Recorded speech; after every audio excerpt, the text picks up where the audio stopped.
Hello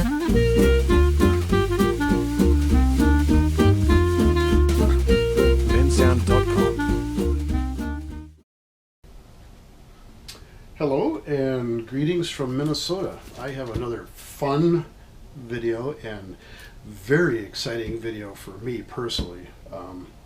I have got my grandfather's old radio. It's an AM radio. It's a Westinghouse model WR-305, and I just got it back from repair. Tom's Antique Radio Repair. Great guy. Check him out. We'll see how great he did here. But I got two boxes. This is the radio. This is the speaker. And I've been working on this project probably about 8 months, trying to find somebody to repair this old radio. It was built in 1935. Excuse me, 1935, 1936. So it gets it to be about 90 years old, going on 100. And it was my grandfather's radio.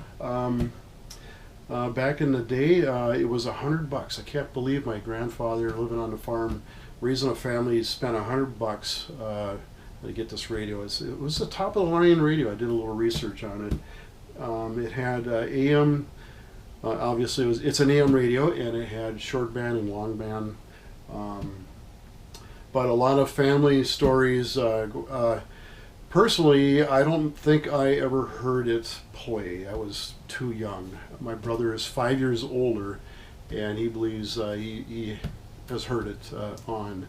But yeah, this is before they had a TV, and this was their entertainment on the farm. It's pretty cool.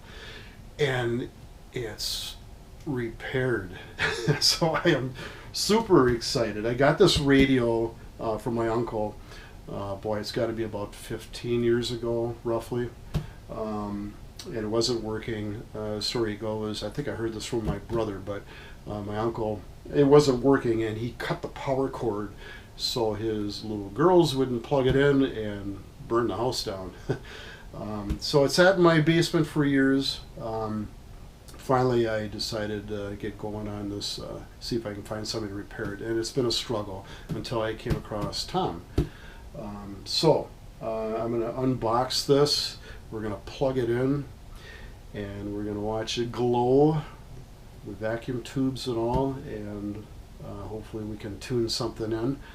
Tom did say that it does have some static until it warms up for a good 5-10 minutes, so I'm okay with that. Needs to replace a lot of parts in it. So anyway, stick around, and I am super excited to plug this in and see if it works. So stick around. Thanks so much.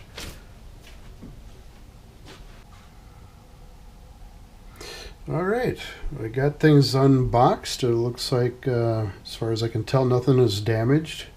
So just thought I'd show you some of the parts he shipped back, what he replaced. We got a vacuum tube here and a lot of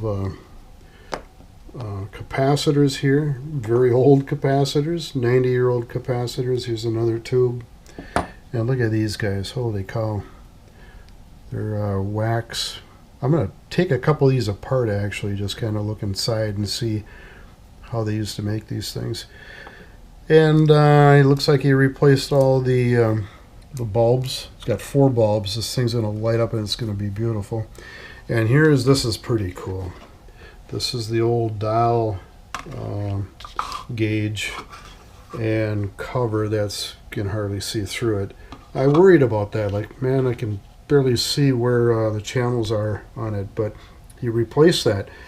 This is a string that went around for tuning in the different channels. He put a belt on there now.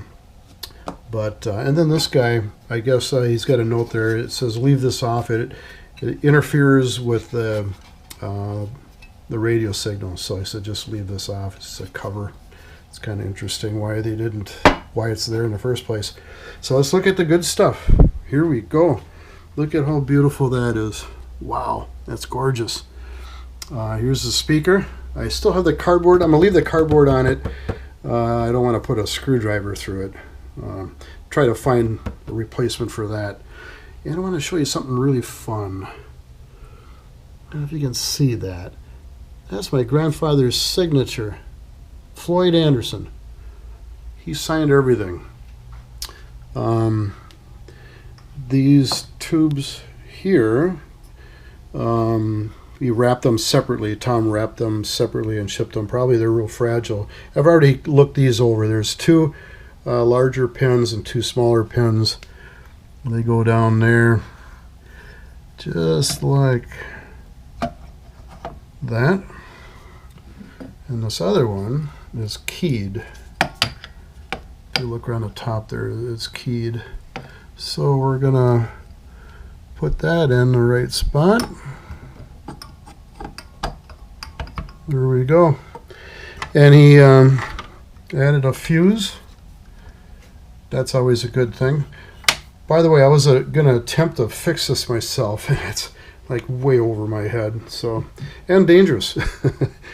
A couple things about this. I know this is the on-off switch. This is for tuning in.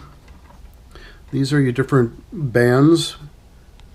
AM, I was going to say FM, not FM. And a couple of the short wave and long wave. I think I need it on the clear one here. I think that's the AM. So anyway, here's you turn this on, and then this is actually the tone. You know, typically it's on and volume. This here is your volume. Kind of interesting.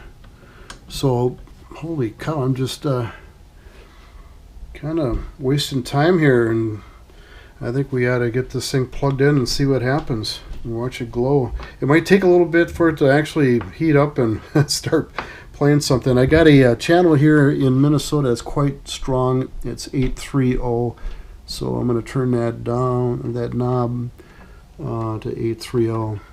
Let's plug it in though. It's plugged in.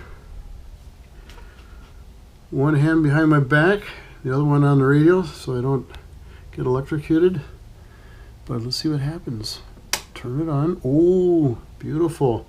Beautiful. We got lights there. I'm going to have to turn the light off and look at this. It's gorgeous. And tubes. I see a couple of tubes that are starting to warm up. And let's see. My volume is over here. There's a static key. By the way, this, I forgot to mention, this radio goes in a 4-foot high wooden cabinet. I'll probably throw that on the video too. There's the static. That'll go away though. Tom says it'll go away. So here we go. Let's, oop, wrong knob. This is the fine adjust here. He replaced that as well. Thank you very much. Let's just see if we get anything here. Let's turn the volume up a little bit more.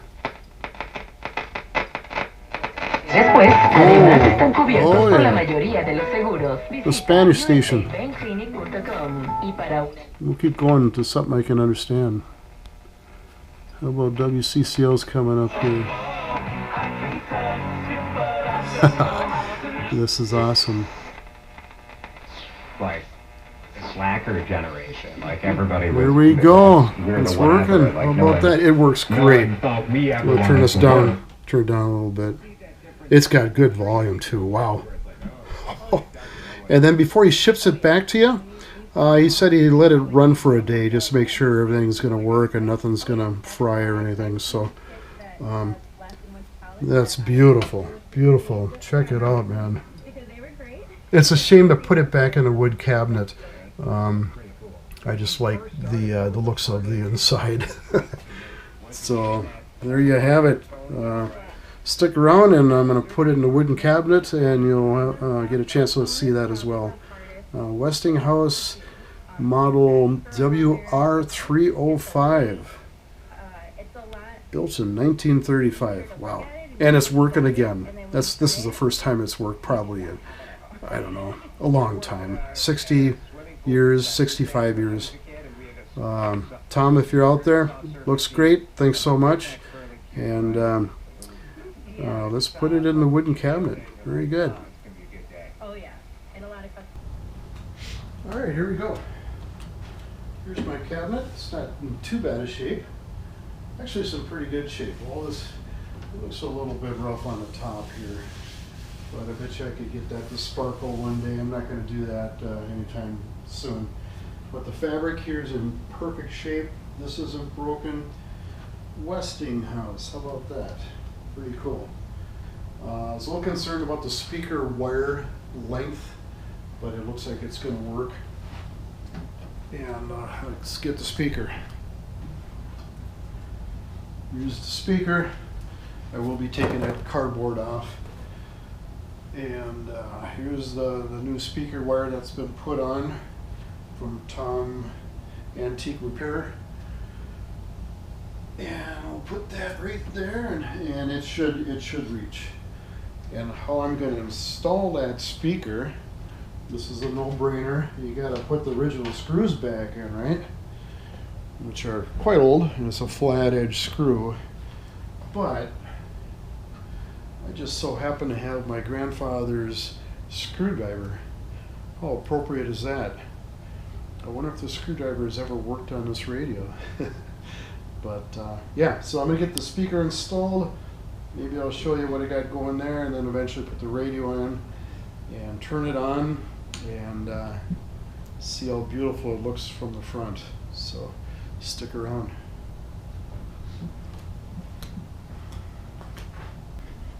Alright, let's try my grandpa's old screwdriver. Typically I probably would have a bigger one, but gotta use it, it'll be fine.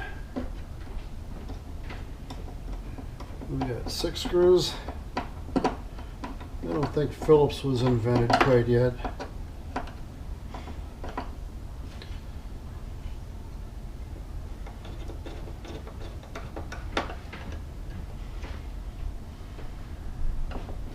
It's a pretty big speaker.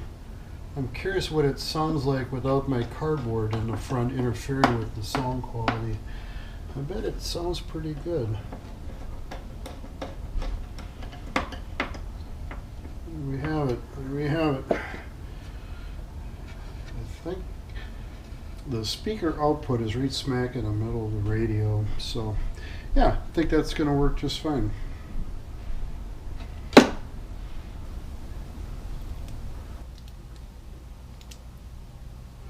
So here's one of the 4 mounting bolts for the radio in the cabinet. I don't think they invented socket sets yet. That's a square head, and it's really kind of a bad angle to get at from underneath. So I happen to find a 11 millimeter socket set that fits in there. So that's going to work. I am missing one, but I think 3 will be enough. And I don't think I can go to the hardware store and pick up one of these. That is somewhat unique. Alright, I think I've got everything installed. We got the speaker installed. This is the antenna wire, power wire. Got the radio in there. 3 bolts. 3's enough. Let me show you the front. I got one more knob to put on. Hopefully it's not real dark for you. Here's my last knob. And it's the home stretch. Goes on like that. Here we go. Oh yeah. Beautiful. Let's wait a second here for it to see if the volume. Got nothing yet. Takes a bit. There, I hear some static.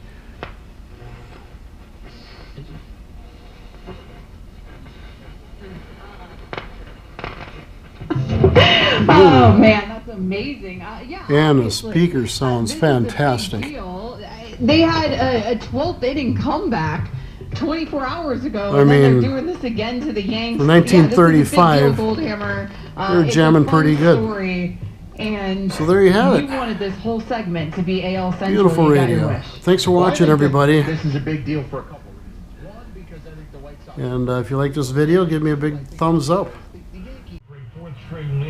Alright, one last shot of the radio.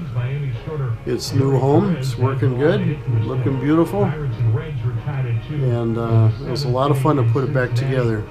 Get this thing finally working. It's been a long time since music has come out of this, or anything has come out of this radio. All right, thanks for watching, everybody.